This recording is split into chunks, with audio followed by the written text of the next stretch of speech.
Madam, I have told you 3 times. Dr. Idehen does not know you. Move away from the gate before I call the real police, not just security. You are embarrassing yourself, old woman. Please, just tell him it is Mama Grace. Just say that name to him. Grace, he will know. I only came to say I am proud of him. I brought him something.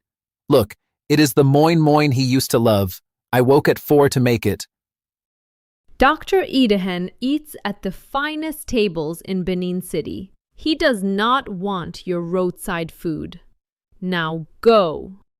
And it was into that moment, an old woman in a faded wrapper, holding a small warm bundle wrapped in leaves, being shoved back from a golden gate, that the great man himself came out.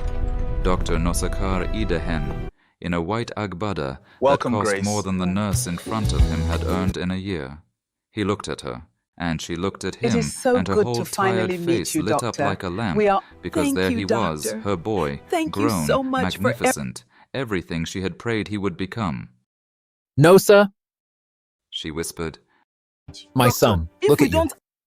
and Dr. Nosakhare Idehen looked at the woman who had built his entire life with her own 2 hands, and he said to his security, in a cold, clear voice loud enough for the small gathering crowd to hear, I have never seen this woman before in my life. Get this mad beggar away from my house. My people, come closer and sit down, because before we talk about that gate, before we talk about the Moin-Moin that fell into the gutter and what it cost the man who let it fall, we must first talk about what was built and about the woman who did the building. Her name was Grace Idahosa, and 22 years before that terrible morning at the gate, she was a nurse. Not a rich nurse, there is almost no such thing, but a nurse at the old public hospital in Benin City, in Edo State, on a salary that stretched only if you never once let it rest. She worked the wards that no one wanted, the long nights, the wards where the poor came to be sick and too often to die, because in this country my people, being poor and being sick, have always been 2 names for the same sentence. And I must tell you one thing about Grace before I tell you anything else, because without it, nothing she did makes sense. Grace Idahosa had buried a son.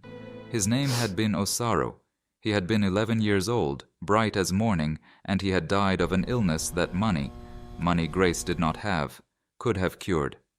She had held him in that same public hospital where she worked, had watched the treatment he needed sit on the other side of a bill she could not pay, had watched her own boy slip away in a system she gave her life to serving, because she was a nurse who could save everyone's child except her own. Something in a woman breaks when that happens, my people. It does not heal. It simply learns to carry the break. And Grace carried hers back to those wards, night after night, and nobody there knew that the gentle nurse with the steady hands was a mother with a grave.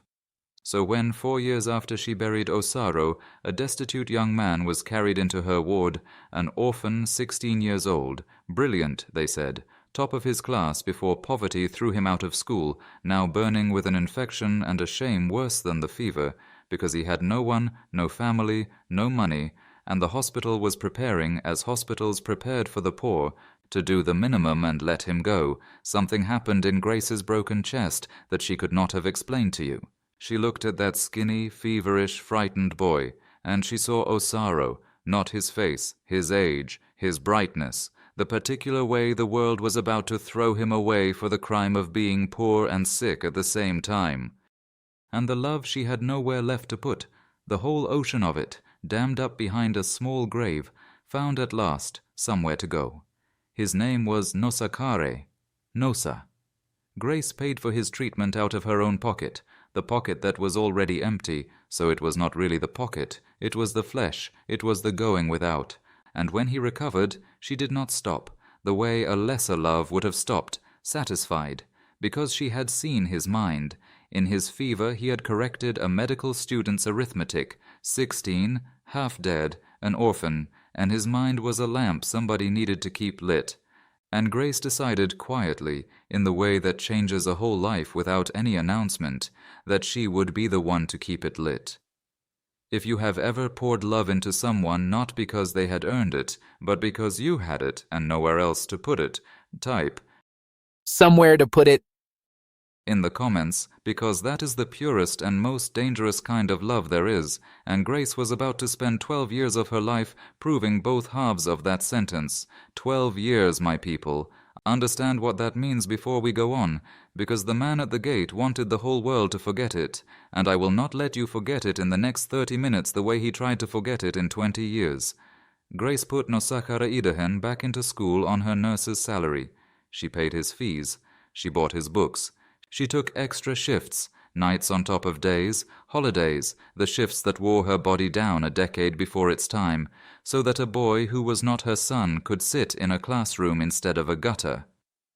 When he finished secondary school at the top of everything, and the path opened toward the impossible dream medical school, she did not flinch, though the cost of medical school for a nurse earning what Grace earned was not a cost, it was a mountain.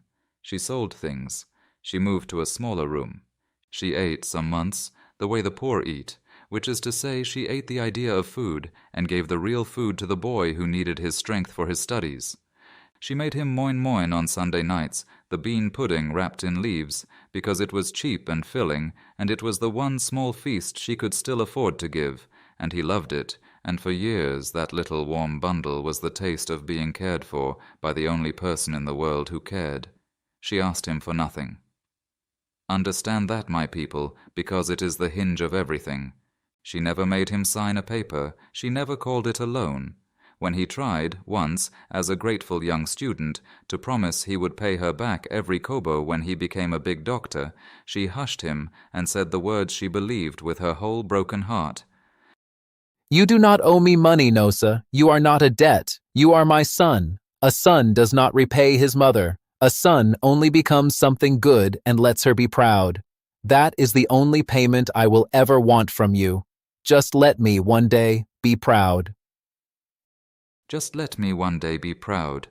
Hold that sentence, my people, because 22 years later, an old woman would stand at a golden gate holding a bundle of Moin-Moin, having come to collect the only payment she ever asked for, the right to be proud, out loud, to his face, for one moment, and the son she built would look at her and call her a mad beggar he had never seen.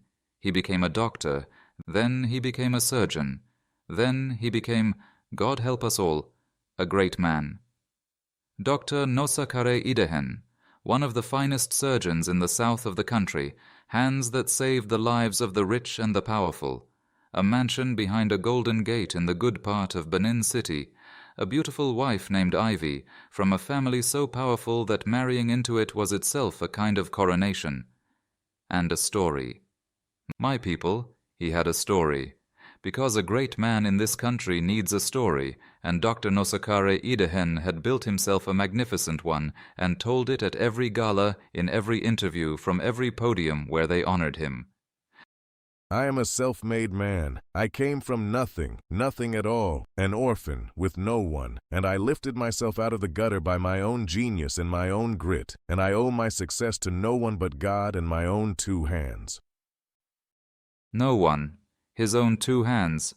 Every time he said it, my people, and he said it often, because it was the most valuable thing he owned, more valuable than the mansion or the wife or the hands, every time he said, I owe my success to no one.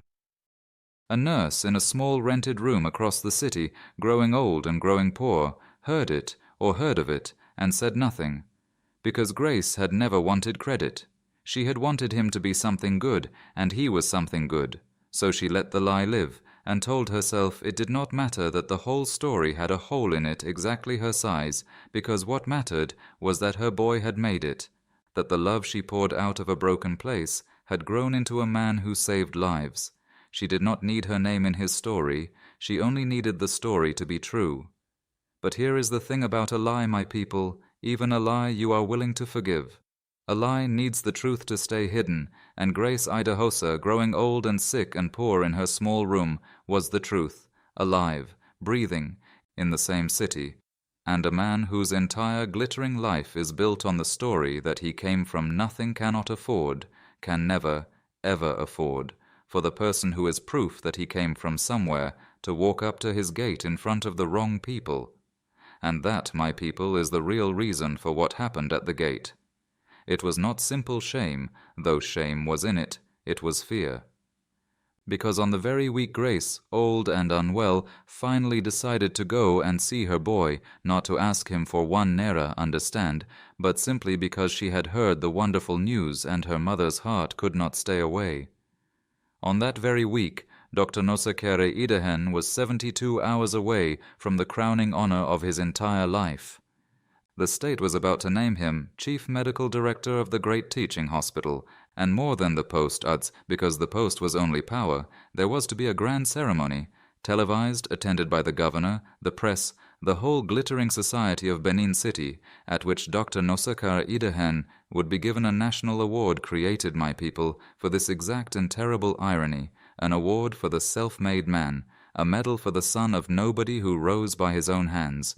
The entire event, the speech is already written, the cameras already booked, was built around one story, his story, the story with a hole in it exactly the shape and size of an old nurse named Grace. So when that old nurse appeared at his gate, 3 days before the cameras came, holding out a bundle of Moin-Moin and the word, Son. Nosa did not see his mother. He saw a bomb. He saw 22 years of a carefully built lie standing in a faded wrapper in front of a small, curious, growing crowd of neighbors and passers-by, any one of whom might have a phone, might have a tongue, might carry the story to the wrong ear 72 hours before his coronation. And a frightened man protecting a lie does not think with his heart, he thinks with his teeth, and so he bared them at the one person on earth who had never shown him anything but love. I have never seen this woman before in my life. Get this mad beggar away from my house. The Moin-Moin fell, my people. When the security man shoved her, the small warm bundle she had woken at 4 in the morning to make, the bean pudding wrapped in leaves, the one feast a poor nurse had given a hungry boy for 12 years, the taste of being loved, it slipped from her old hands and fell into the gutter by the Golden Gate. And Grace Idahosa did not scream, and she did not curse him, and she did not fall down. She simply looked at her son for one long moment, the way you look at someone through a window that has just, silently, become a wall. And then she bent down, slowly, her old knees on the wet ground in front of the mansion she had paid for 1 shift at a time, and she picked up the ruined food, because even in that moment some part of her could not bear to leave a mess for someone else to clean, and she wrapped it back in its leaf, and she turned, and she walked away down the long road, small and straight, and she did not look back. If you have ever loved someone completely, and watched them look at you as though you were nothing, in front of people, on the worst day of your life, type The window became a wall. in the comments, because there is a specific death that happens in that moment, and it is not the death of your love for them. It is the death of your belief that love is always answered, and Grace felt that death on the road home, and it was heavier than the grave she had already carried for 20 years. Now, my people, here is where the man at the gate made the mistake that all such men make, the mistake at the very root of their cruelty. He looked at an old poor woman and he thought she was powerless. He thought that because she had nothing, she could do nothing, and that a nobody thrown into the gutter stays in the gutter, silent, forever. He forgot, or he never knew, because the cruel rarely bother to learn it, that the only reason Grace had nothing was that she had given it all to him. And a woman who gives everything to build a man is not powerless, my people. She is simply owed, and there is nothing on this earth more patient or more certain to be paid at last than a debt of that size, held by a woman that good. He forgot, too, that he was not the only one watching that gate, because there was a young man on the security detail that morning, my people, a boy of maybe 20 named If, new to the job, standing at the edge of the whole ugly scene, and Aoife had a grandmother. Every one of us who is anybody has an old woman somewhere who went without so that we could be something, and Aoife looked at that faded wrapper, and those old knees in the wet gutter, and that ruined little bundle of food made with love at 4 in the morning, and something in the boy could not bear it. He did not shove her, he had stood frozen. And when Dr. Idehen turned and swept back through his golden gate, Aoife did a small thing, a thing that cost him his job by that same afternoon, and saved his soul for the rest of his life. He caught up with the old woman down the road, and he helped her to a bench, and he sat with her, and he said, Mama, I am sorry. I am so sorry. Nobody should be treated like that. And I heard you. I heard what you said. You said you raised him. You said you paid his school. Is it true? And Grace, too tired and too broken to lie, said yes. And she told him. Sitting on a roadside bench with a stranger's grandson, the old nurse told the whole story she had kept for 22 years, the fever, the boy, the shifts, the Moin-Moin, the son she had buried and the son she had built, and young Aoife listened with tears running down his face, and at the end he said the sentence that turned this entire story. Mama, the whole city is about to give that man a medal for being self-made. And it is a lie. And you have proof, don't you? You must have proof. Old people like you keep everything.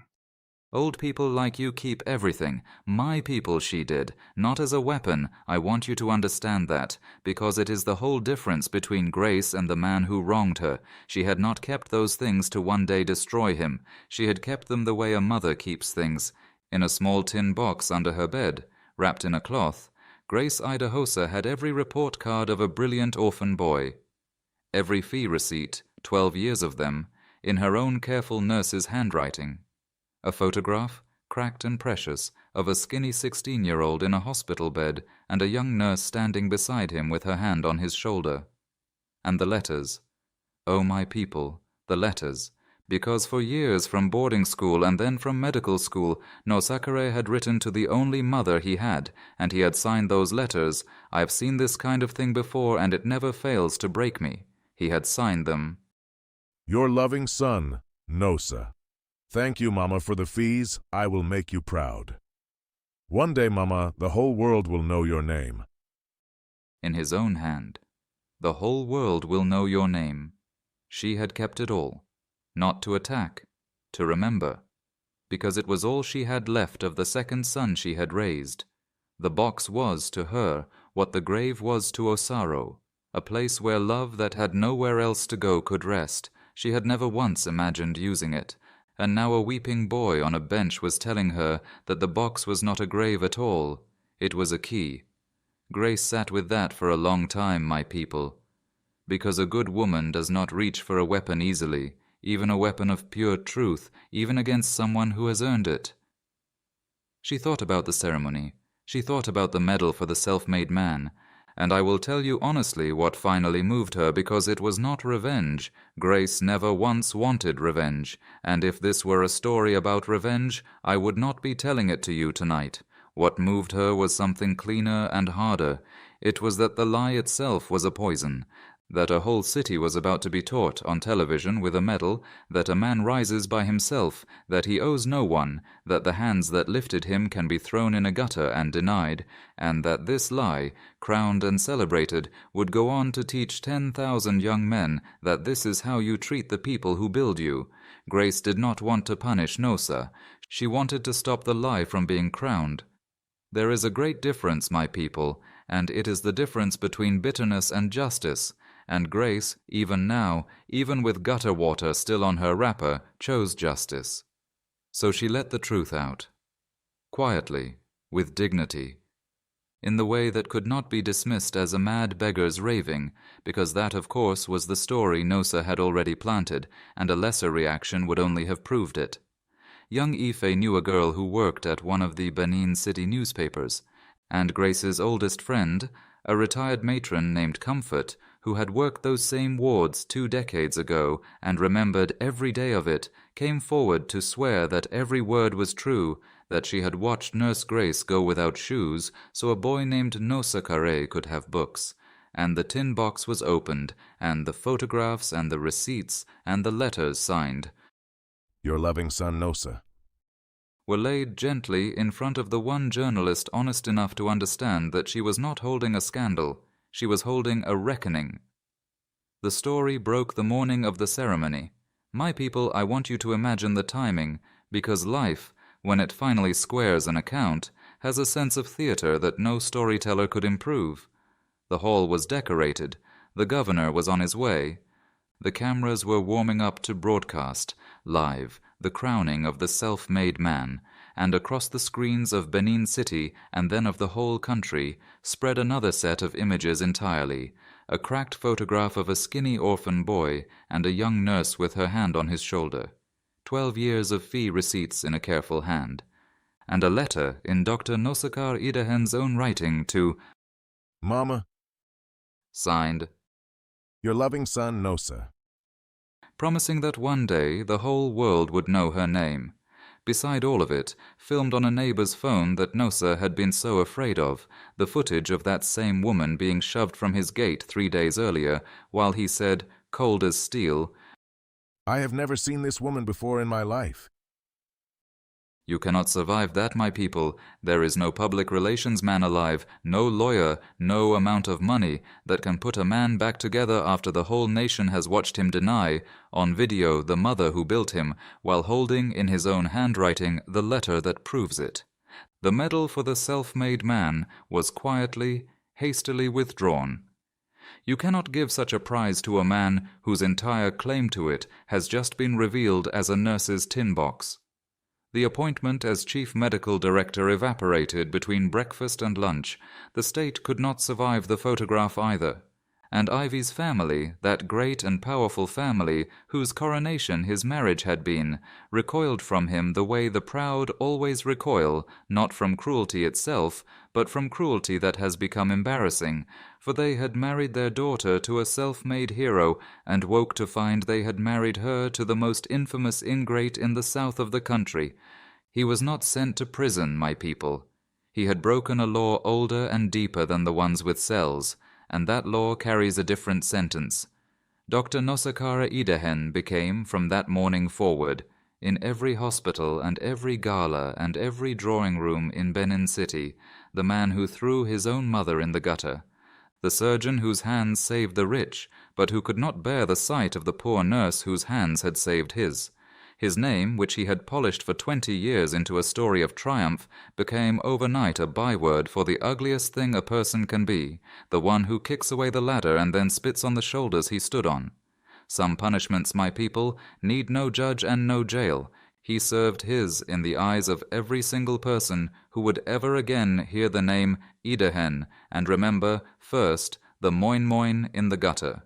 And here, my people, comes the last turn, and it is not the one you are bracing for, because Grace Idahosa was not built like the rest of the world, and I would be lying to you if I pretended she was.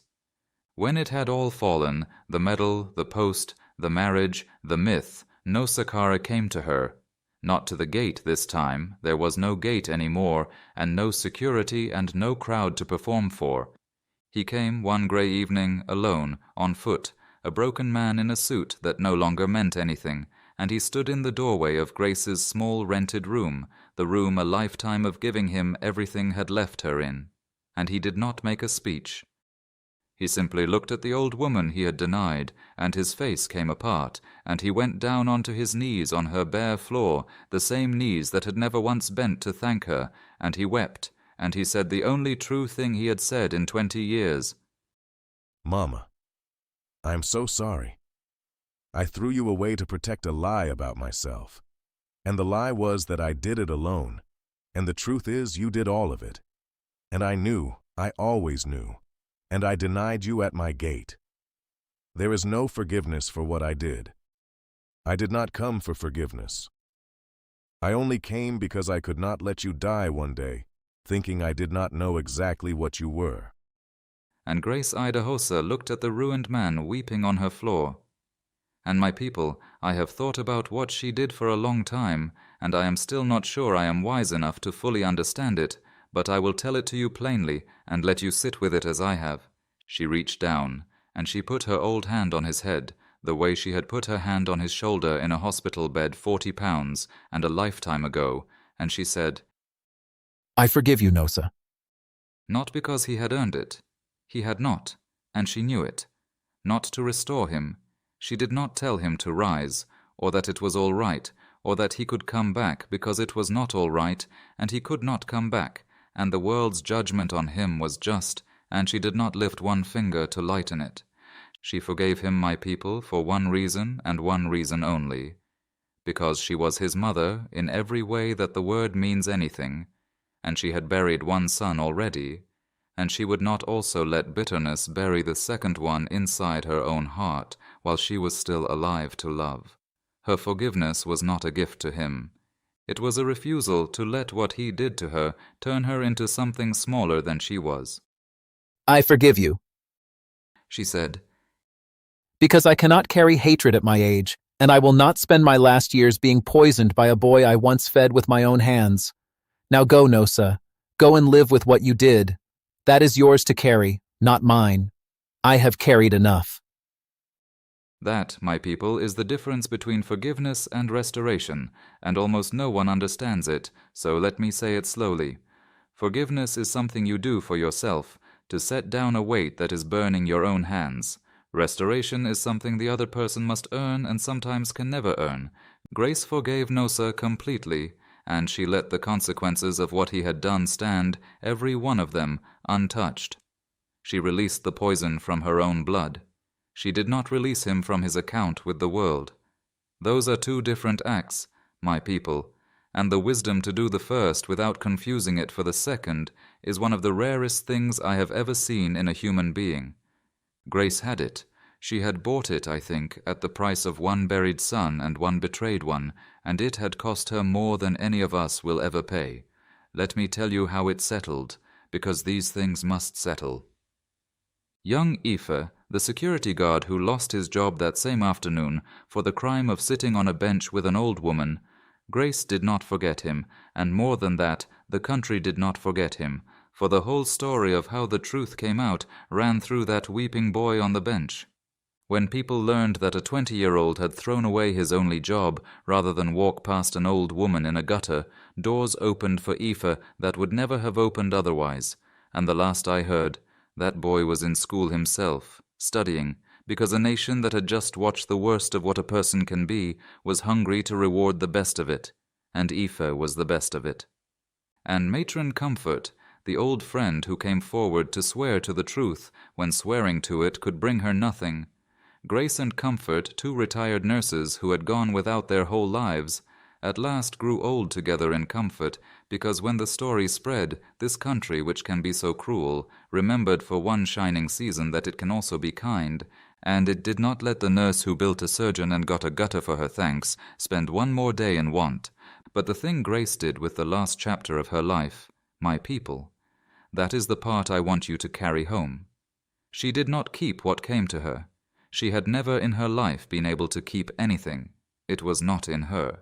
So she took the help that flowed to her from a moved and grateful country, and she built a fund.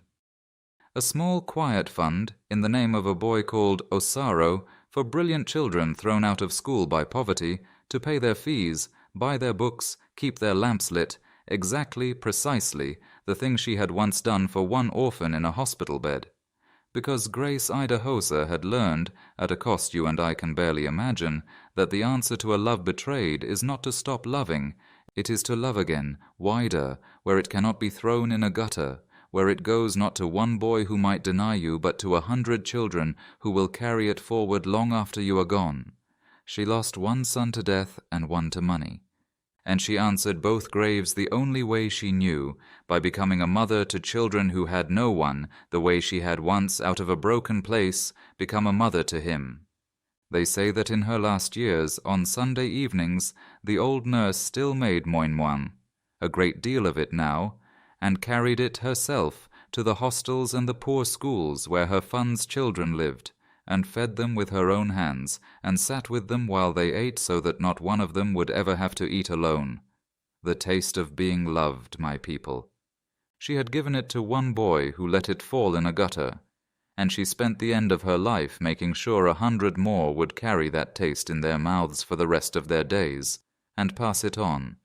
If this story reached somewhere real in you tonight, if you have ever built someone who forgot you, or been thrown away by the very person you gave everything to, or simply loved someone with a love they did not deserve, then do not leave this family without joining it first. Subscribe now, so the next story finds you the very night it lands, and tell me in the comments, what city, what country is this story reaching you in tonight? From Lagos to London, from Accra to Atlanta, from Nairobi to New York, from Benin City to Birmingham, I want to see just how far this one has traveled, and do not go yet because there is already another story waiting for you, right there on your screen right now. Another quiet giver the proud decided they could throw away. Another account the world tried to close without paying, coming due at last. Because here is the truth I want you to carry home with you tonight. Longer than any name in this story, a man can climb a ladder and then kick it away and stand at the top and tell the whole world he flew there by himself. But the ladder is still down there, my people. It is still alive. It remembers whose weight it carried and whose shoulders it stood upon, and one day, always, on the very day he is about to be crowned for flying, the ladder will speak, and every soul who ever called him great will look down and see, at last exactly what he stood on to get there. Never deny the hands that built you, and if God has ever put you in the life of someone who lifted you when you were nothing, go and find them, while there is still time, and say thank you to their face, before the day comes when saying it costs you everything and it is too late. Until next time, my people, honor the ones who built you. Forgive, when you must, for your own sake, but never confuse forgiving a person with pretending they did no wrong. And never ever let a bundle of love, made for you at 4 a.m. by hands that went without, fall into the gutter unremembered. Somewhere, someone is holding that bundle out to you right now. Take it, say thank you. You may not get another chance.